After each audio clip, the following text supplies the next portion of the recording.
Muhammadu Buhari on the firing line. He has been accused of calling Nigerian youth lazy. Did he ever say that? Or is he right? All this on Platform Media International Politics. With that, I welcome you to the studio of Platform Media International. President Muhammadu Buhari has been accused of calling Nigerian youth lazy. At a platform in the UK, President Muhammadu Buhari gave analysis of Nigerian youths of belonging to the 60% of the total population of Nigeria. And with that, Buhari said that it is like the youths are waiting for things to drop on their table to exist. And with that, people jump to the street to say Buhari has called Nigerian youths lazy. We're going to examine that tonight, and I have my very good friend in the studio, Ebenezer Badewa, in the program. How are you today? Fine, thank you. Welcome. For having me. It's exciting that I'm having you in the studio today. President Muhammadu Buhari has been accused of calling Nigerian youth lazy, and people have gone to town, and I wonder if you will be able to quench that fiery fire coming from all nooks and corners of Nigeria, and even abroad, that he has called Nigerian youth lazy. Mr. Badewa, is it the case that he actually used the word lazy, or this is born out of inference? You inferred what he said.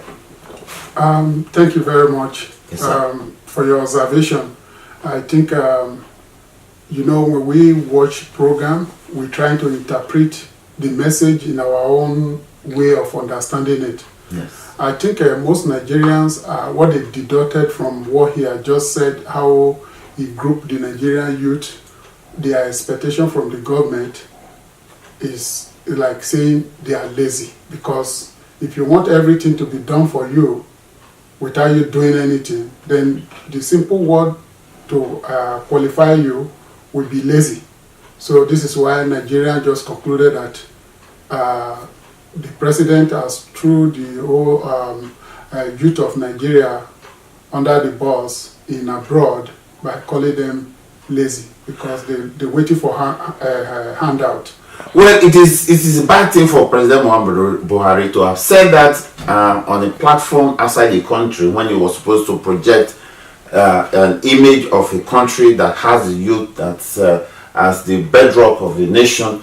But as he has said that out of the population of Nigeria, he estimation by about 180 million, according to what he said, and that 60% of that population is under the age of 30.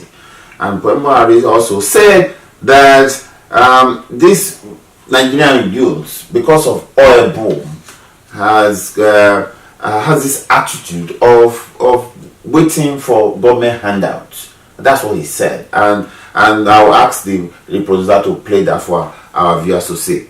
Viewers, you can take a listen. President Buhari, there's great interest in your thoughts on many issues, on investments in the Northeast, on the Continental Free Trade Agreement.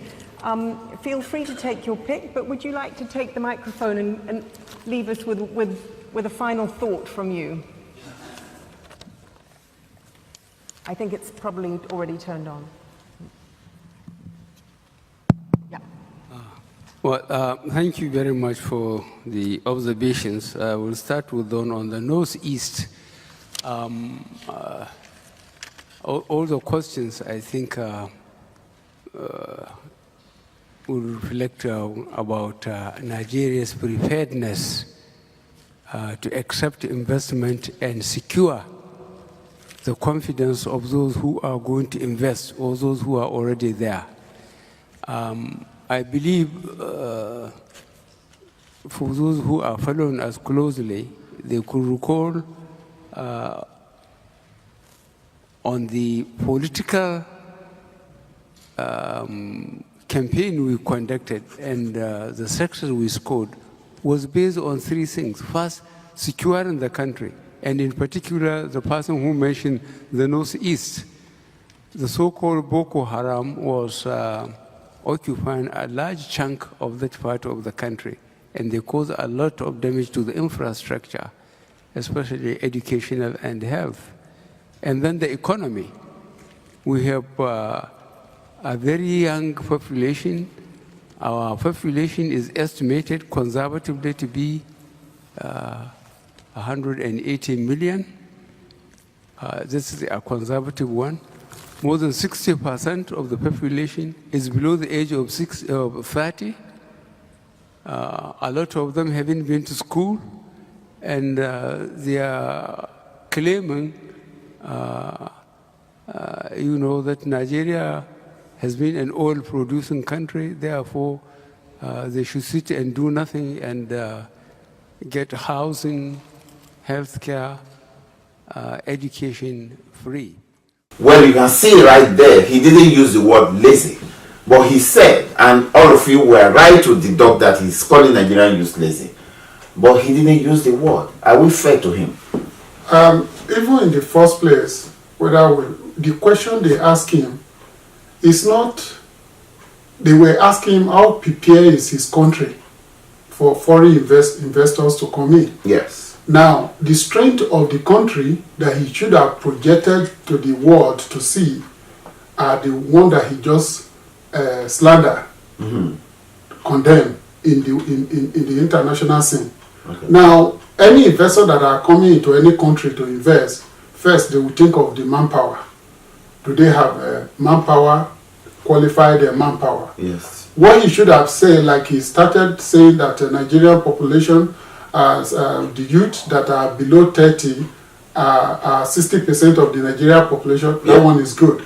But for you to tell the world that they are sit around who doesn't want to do anything, they want free healthcare, they want free education, they want free housing and so on. Where has that one ever happened in Nigeria?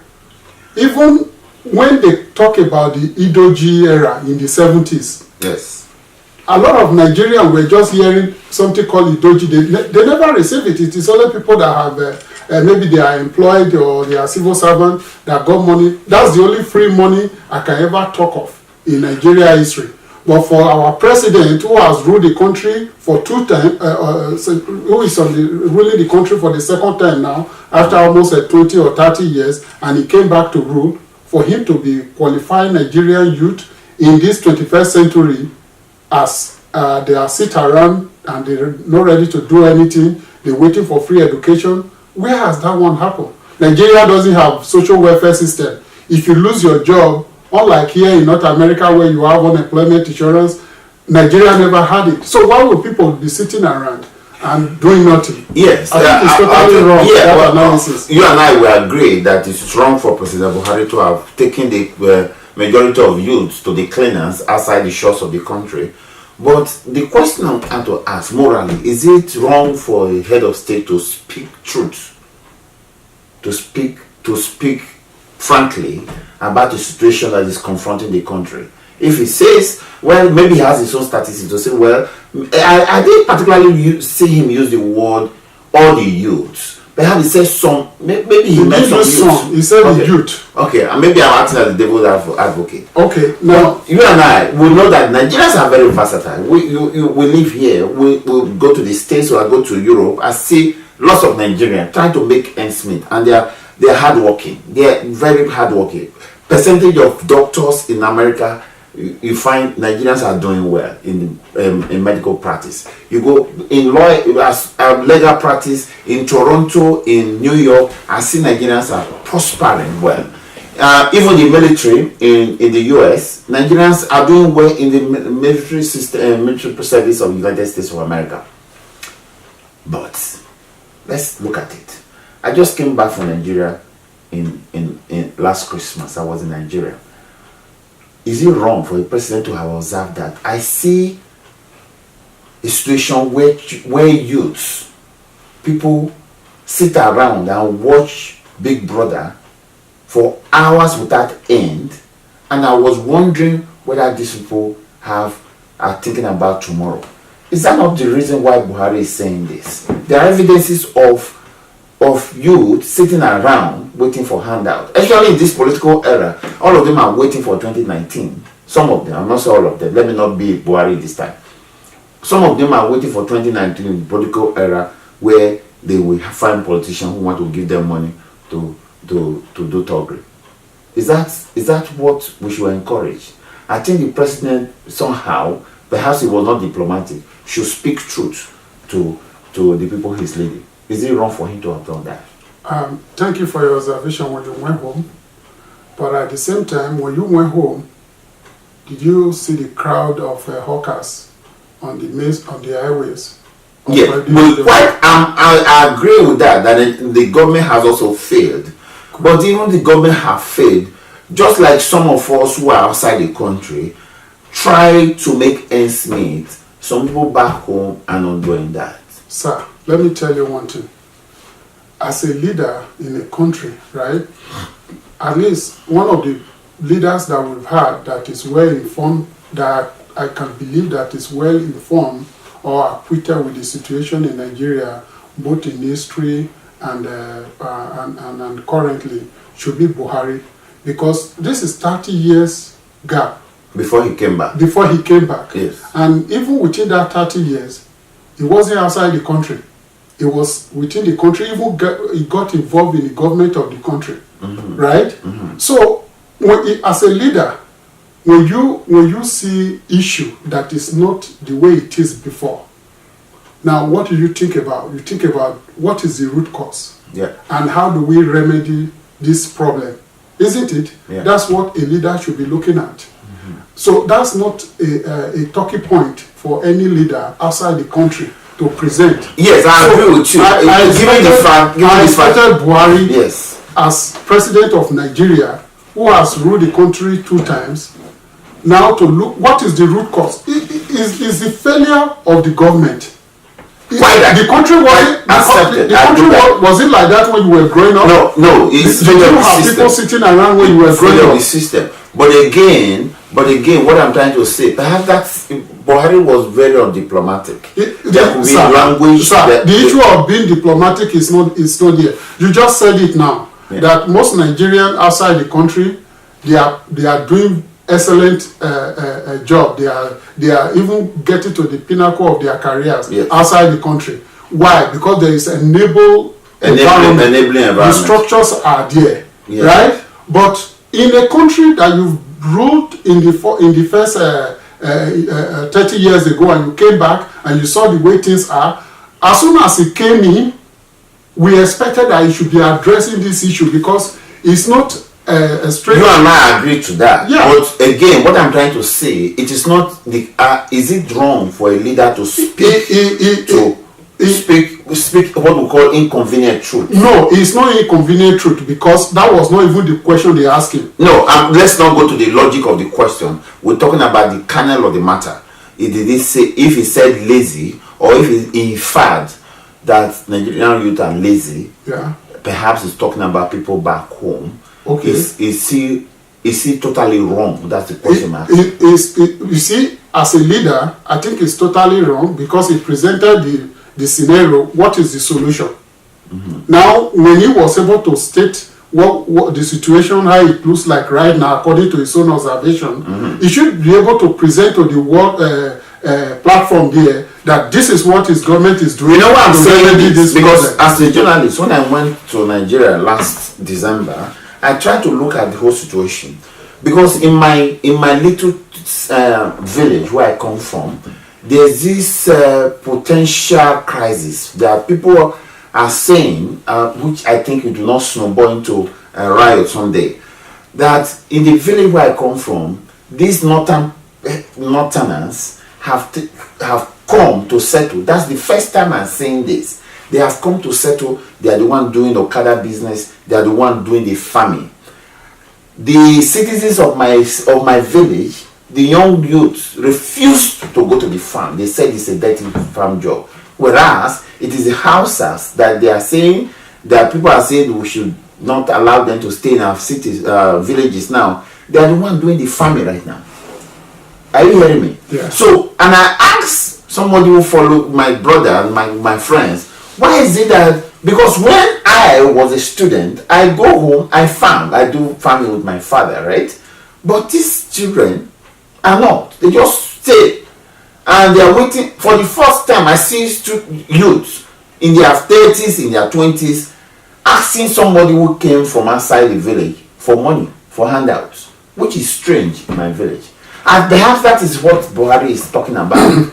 Well, to me, every leaders in Nigeria including maybe you that went home and you observed this thing, I think it's a failure on your part and other leaders that are in the town. Yes. Because when things are going the way it shouldn't be, what are the leaders in the area? What are they doing to correct? When you say failure on my part, yes, because when you went home, you noticed this thing that is not. This is not normal. This is very embarrassing, or it won't lead the community anywhere. What did you do? Did you went to the king? Did you go to the local government chairman? Did you go to the councillor? Did you organize anything like kind of reorientate the people? It was short. This is it doesn't matter. This is just a week. Listen, the time you went home, let's assume somebody blocked the entrance of your family home with a dead tipper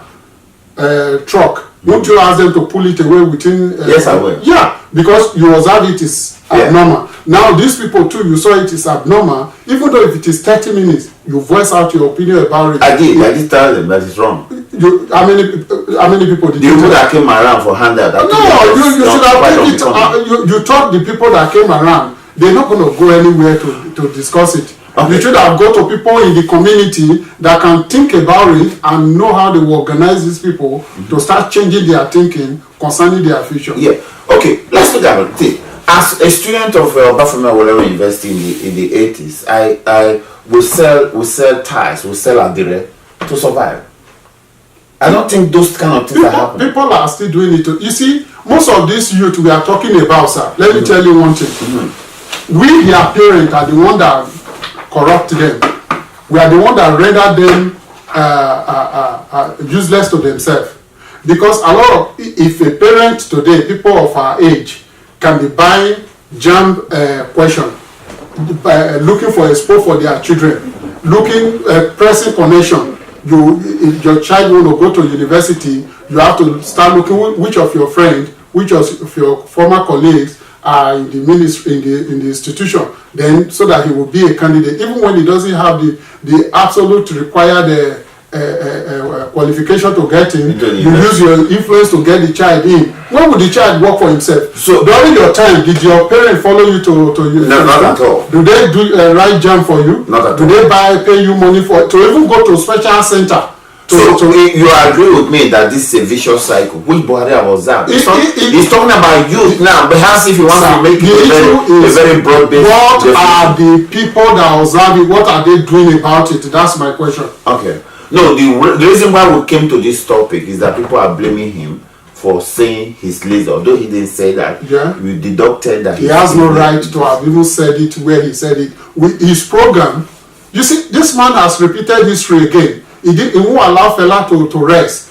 When he came in 83, Fela came up with a song that my people are useless, my people are indisciplined. It was him that came then that Fela sang the song. Now he came again and is telling to the youth now, telling them that they are sitting around looking for handouts. So for me, as standing here as the moderator of this program, as for me to perhaps add this devil's advocate so that this discussion will make a meaning to our viewers. But what I'm trying to say, perhaps he used a very uncouth language to describe his citizens in a foreign platform.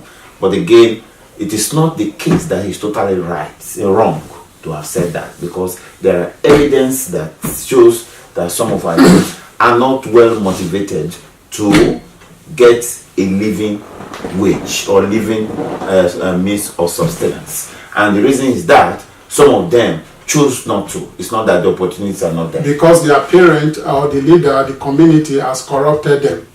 Free money flow around. So you agree with me that this is perhaps this is a vicious cycle, correct? Yeah, even Buhari contributed to it himself too, one way or the other.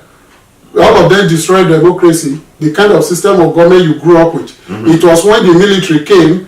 You remember one of the ministers then, maybe Minister of Education, that was accusing the Southerner, why are you people going to school? What is there? Why must you all of you go to school? It was during military. Will a civilian minister tell you guys why are people going seeking education? Now because of that, I see the way they came up now, they came up with Sharia law and they came up with Boko Haram. It was Sharia law that gave back to Boko Haram. If they didn't introduce Sharia law in the north, Boko Haram will be with us today. Okay. So, Mr. Badewa, so this argument of Buhari saying the youth are lazy. So you're saying that government did not order their priorities right, and that's led to perhaps youth not having the opportunity to excel, correct? Both the government and the parent are at fault. Okay. If Buhari had mentioned parents, would it have made meaning to you? in the first place, they even have no right to even say anything about that. That's my point. Okay. Because they were asking him how prepared his country were for investors to come in. And the youth are some of the power. Let the investors come, and the youth are there. When there is job all over the place, will any youth be looking for handout? Okay. Thank you, Mr. Badewa. That was a very, very controversial issue that Buhari went to UK on a foreign platform to accuse or perhaps allege that Nigerian youths are lazy.